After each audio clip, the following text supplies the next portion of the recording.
ಪ್ರಿಯಾಂಕ್ ಖರ್ಗೆ ಬೇರೆ ಸಂಘಟನೆಗಳು ಪಥಸಂಚಲನ ಮಾಡುವಾಗ ದೊಣ್ಣೆ ಇಟ್ಕೊಂಡು ಓಡಾಡಿದ್ರೆ ಒಪ್ತಾರಾ? ಇಲ್ಲ, ಪ್ರಚೋದನೆಯಾಗಿ ಬಿಂಬಿಸ್ತಾರೆ ಎಲ್ಲರೂ. ದಲಿತ ಸಂಘಟನೆಗಳು ಇಟ್ಕೊಂಡು ಓಡಾಡಿದ್ರೆ ಒಪ್ತೀರಾ? ಹಿಂದುಳಿದ ವರ್ಗದ ಸಂಘಟನೆಗಳು ಇಟ್ಕೊಂಡು ಓಡಾಡಿದ್ರೆ ಒಪ್ತೀರಾ? ಇವರೇನ್ರಿ ಸ್ಪೆಷಲ್ಲು? ಏನಕ್ಕೆ? ಆದ್ದರಿಂದನೇ ಏನಿದ್ರೂ ಒಂದು ನಾನು ಹೇಳ್ದಂಗೆ, if they are an NGO, please show me a registered copy. Simple as that. ಇವ್ರದ how are they getting funded? ಇವ್ರ ಫಂಡಿಂಗ್ ಮೆಕ್ಯಾನಿಸಮ್ ಏನು? ಹೆಂಗೆ ಸರ್ ಇವರು 300 ಕೋಟಿ 400 ಕೋಟಿ ರೂಪಾಯಿ ಆಸ್ತಿಗಳು ಮಾಡ್ಕೊತಾ ಇದ್ದಾರೆ? ಡೆಲ್ಲಿನಲ್ಲಿ ಅಷ್ಟು ದೊಡ್ಡ ಬಿಲ್ಡಿಂಗ್ ಕಟ್ಟ ಸಾಮರ್ಥ್ಯ ಎಲ್ಲಿಂದ ಬಂತು ಸರ್? ಆರ್ಥಿಕ ನೆರವು ಎಲ್ಲಿಂದ ಬಂತು ಅವರಿಗೆ?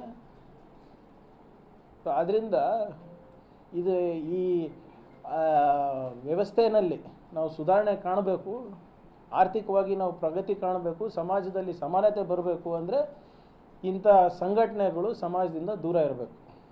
ನೆಹರು, ಇಂದಿರಾ ಗಾಂಧಿ ಅವರು, ಸೋನಿಯಾ ಗಾಂಧಿ ಅವರು ಕೂಡ ಇಂಥ ಪ್ರಯತ್ನ ಕೈ ಹಾಕಿದ್ರು. ನೋಡಿ, ಪಟೇಲ್ ಅವರು ಬ್ಯಾನ್ ಮಾಡಿದರು. ನೀವು ಸ್ವಲ್ಪ ಇತಿಹಾಸದ ಪುಟವನ್ನು ತಿರುಗಿಸಿ ಓದಕ್ಕೆ ಕೇಳಿ RSS ಅವರಿಗೆ. ಬಂದು ಕೈಕಾಲು ಬಿದ್ದರು. We will follow the union government's diktat on the national flag. Our allegiance will be to the national flag ಅಂದಿದ್ದಕ್ಕೆ ಅವ್ರ ಬ್ಯಾನನ್ನು ತೆಗೆದಿದ್ದು.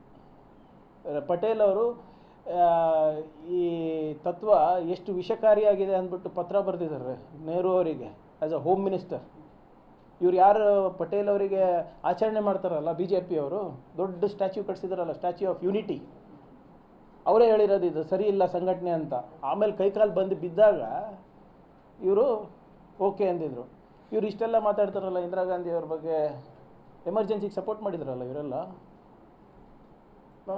ನೋಡಿ, ಇವರು ಹೇಡಿಗಳು ಇವರೇ. ಅವ್ರ ಇತಿಹಾಸದಲ್ಲಿ ಪುಟ ತೆಗೆದು ನೋಡಿ ನೀವು. ಈ ವೀರ್ ಸಾವರ್ಕರ್ ಅಂತ ಹೇಳ್ತೀರಾ, ವೀರ್ ಬಿರುದು ಹೆಂಗೆ ಸಿಕ್ತು ಅಂದರೆ ಗೊತ್ತಿಲ್ಲ ಅಂತಾರೆ. ಬ್ರಿಟಿಷಿಂದ ಪೆನ್ಷನ್ ತಗೋತಾರೆ ಇವರು ದೇಶಭಕ್ತರ.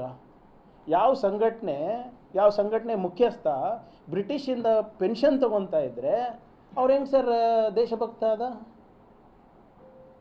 ಯಾವ ಸಂಘಟನೆ ನಮ್ಮ ರಾಷ್ಟ್ರಧ್ವಜವನ್ನು ಅವರ ಹೆಡ್ ಕ್ವಾರ್ಟರ್ಸ್ನಲ್ಲಿ ಹಾರಿಸಲ್ಲ, ಅವ್ರು ಹೆಂಗೆ ಸರ್ ದೇಶಭಕ್ತರಾಗ್ತಾರೆ?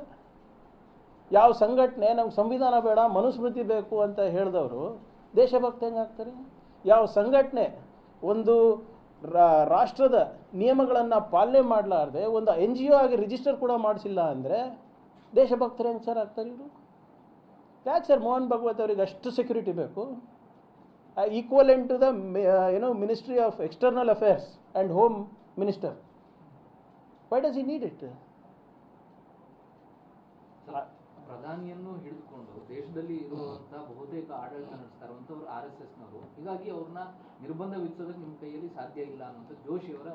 ನಾನು ನಿರ್ಬಂಧ ಎಲ್ಲ ಹಾಕ್ತಾ ಇದ್ದೀನಿ, ಆಚರಣೆ ಮಾಡಲಿ ನಿಮ್ಮ ಮನೆಯಲ್ಲಿ. ಜೋಶಿಯವರು ಮಕ್ಕಳು ಮೊಮ್ಮಕ್ಕಳು ಎಲ್ಲರೂ ಬಂದು ಗಣವೇಶದಲ್ಲಿ ಮಾಡ್ಕೊಳ್ಳಿ ಆಚರಣೆ, ಯಾರು ಬೇಡ ಅಂದಿದ್ದಾರೆ ಸರ್? ನಾನು ಪದೇ ಇದೇ ಹೇಳ್ತಾ ಇರೋದು, ಅವ್ರ ಮಕ್ಕಳಿಗೆ ಒಂದು ನಿಯಮ, ಬಡವ್ರ ಮಕ್ಕಳಿಗೆ ಒಂದು ನಿಯಮ ಯಾಕೆ ಅಷ್ಟೇ ಕೇಳ್ತಾ ಇರೋದು ನಾನು. ಅವ್ರಿಗೆ ಇದ್ದರೆ ನಾನು ನಿಮ್ಮ ಅಮಿತ್ ಶಾ ಅವರು, ರಾಜನಾಥ್ ಸಿಂಗ್ ಅವರು, ನಿಮ್ಮ ಜೋಶಿ ಅವರು, ನಿಮ್ಮ ಅಶ್ವಥ್ ನಾರಾಯಣ ಅವರು, ಅಶೋಕ್ ಅವರು, ಯಾರೇ ನೀವು ಇಡೀ ನಿಮ್ಮ ಅನುರಾಗ್ ಠಾಕೂರ್ ಅವರು ಎಲ್ಲ ನಿಮ್ಮ ಯಾರ್ಯಾರು ಅಲ್ಲಿ ಮೇಲ್ಗಡೆ ಇದ್ದಾರಲ್ಲ, ಅಲ್ಲಿ ಕ್ಯಾಬಿನೆಟ್ಟು, ಇಲ್ಲಿ ಆಪೋಸಿಷನ್ನು, ಇವ್ರ ಮಕ್ಕಳೆಲ್ಲ ಏನು ಮಾಡ್ತಾ ಇದ್ದಾರೆ ಸ್ವಲ್ಪ ನೋಡಿಬಿಡಿ ಸರ್ ಅಷ್ಟೇ. ಇವ್ರ ಮಕ್ಕಳೆಲ್ಲ ಯಾಕೆ ಗಣವೇಶ ಹಾಕೊತಾ ಇಲ್ಲ, ಯಾಕೆ ತ್ರಿಶೂಲ್ ಇಟ್ಕೊಂಡು ಓಡಾಡ್ತಾ ಇಲ್ಲ, ಯಾಕೆ ಗಂಗನಲ್ಲಿ ಸ್ನಾನ ಮಾಡೋಲ್ಲ, ಯಾಕೆ ಇವರು ಧರ್ಮ ರಕ್ಷಣೆಗೆ ಹೋಗ್ತಾ ಇಲ್ಲ, ಗೋ ರಕ್ಷಣೆ ಮಾಡೋದಿಲ್ಲ, ಗೋಶಾಲೆ ನಡೆಸ್ತಾ ಇಲ್ಲ, ಗೌಮೂತ್ರ ದಿನ ಎದ್ದು ಗೌಮೂತ್ರ ಯಾಕೆ ಕುಡಿತಾ ಇಲ್ಲ? ಇವೆಲ್ಲ ಬೇರೆಯವ್ರಿಗ? ಧರ್ಮ ರಕ್ಷಣೆ ಮಾಡಲಿಕ್ಕೆ RSS ಪ್ರವಚನ ಬೇರೆ ಇಲ್ಲ. ಹಿಂದೂಗಳು ಏನೋ ಅಪಾಯದಲ್ಲಿದ್ದಾರೆ, ಹಿಂದೂ ಧರ್ಮ ಅಪಾಯದಲ್ಲಿದ್ದಾರೆ, ಇದು ಉಳಿಸ್ಲಿಕ್ಕೆ ನೀವೆಲ್ಲ 4 ಜನ 5 ಜನ ಮಕ್ಕಳು ಹುಟ್ಟಿಸಿ ಅಂತ ಇವ್ರು ಬ್ರಹ್ಮಚಾರಿಗಳಿಗೆ ಇರಬೇಕು. ಬಡವರಿಗೆ ನೀವು ಮಕ್ಕಳು ಹುಟ್ಟಿಸಿ ಅನ್ಬೇಕು, ಅಲ್ಲಿ ಬಡತನ ಇದೆ. ಇವರೆಲ್ಲರೂ RSSನವರು ಪ್ರವಚನ ಮಾಡಿ ಎಲ್ಲ ಕಡೆ ಅಡ್ಡಾಡಿ ಇವರು ಬ್ರಹ್ಮಚಾರಿಯಾಗಿ ಉಳಿಬೇಕಾ? ಮಾಡ್ಕೊಳ್ರಿ, ಇವರೇ ಮದುವೆ ಮಾಡ್ಕೊಳ್ಳಿ. ಬೇರೆ ಥರ ಲೈಂಗಿಕ ಕಿರುಕುಳ ಕೊಡ್ತಾ ಇದ್ದೀರಲ್ಲ RSS ಶಾಖೆಗಳಲ್ಲಿ, ಮದುವೆ ಮಾಡ್ಕೊಳ್ಳಿ ಅಧಿಕೃತವಾಗಿ. ಮಾಡ್ಕೊಂಡು 3 ಮಕ್ಕಳು ಹುಟ್ಟಿಸ್ಬಿಟ್ಟು ದಯವಿಟ್ಟು ಧರ್ಮ ರಕ್ಷಣೆಗೆ, ರಾಷ್ಟ್ರ ರಕ್ಷಣೆಗೆ ಮುಂದೆ ಬನ್ನಿ. ಕೋಲ್ ಇಟ್ಕೊಂಡು ಪ್ರಚೋದನಕಾರಿಯಾಗಿ ಭಾಷಣ ಮಾಡೋದಲ್ಲ. ಸರ್, ಇದನ್ನ ನೀವು ಪ್ರಶ್ನೆ ಮಾಡ್ತಿದ್ದ ಹಾಗೆ ನಿಮ್ಮ ಮೇಲೆ ವೈಯಕ್ತಿಕ ಟೀಕೆಗಳು ಪ್ರಾರಂಭ ಆಗಿದ್ದಾವೆ. ಆಗಿತ್ತು, ಏನು ಮಾಡ್ತೀವಿ. ಗಡಿಬಿಡಿಯಲ್ಲಿ ಹುಟ್ಟಿದ್ದಾರೆ ಪ್ರಿಯಾಂಕ್ ಖರ್ಗೆ ಅವರು, ಹರಿಪ್ರಸಾದ್ ಅವರು. ಈಗ ನಿಮ್ಮ ಹೆಸರನ್ನ ಇಟ್ಕೊಂಡು ನೋಡ್ರಿ, ನಾವು 7 ತಿಂಗಳಲ್ಲಿ ಹುಟ್ಟಿದ್ದೀವ, 9 ತಿಂಗಳಲ್ಲಿ ಹುಟ್ಟಿದ್ದೀವಿ ತಾನೆ. ಹಾಂ, ನನಗೆ ಅವ್ರಿಗೆ ಏನು ಡಿಫ್ರೆನ್ಸು? BJP ಅವರಿಗೆ, RSS ಅವರಿಗೆ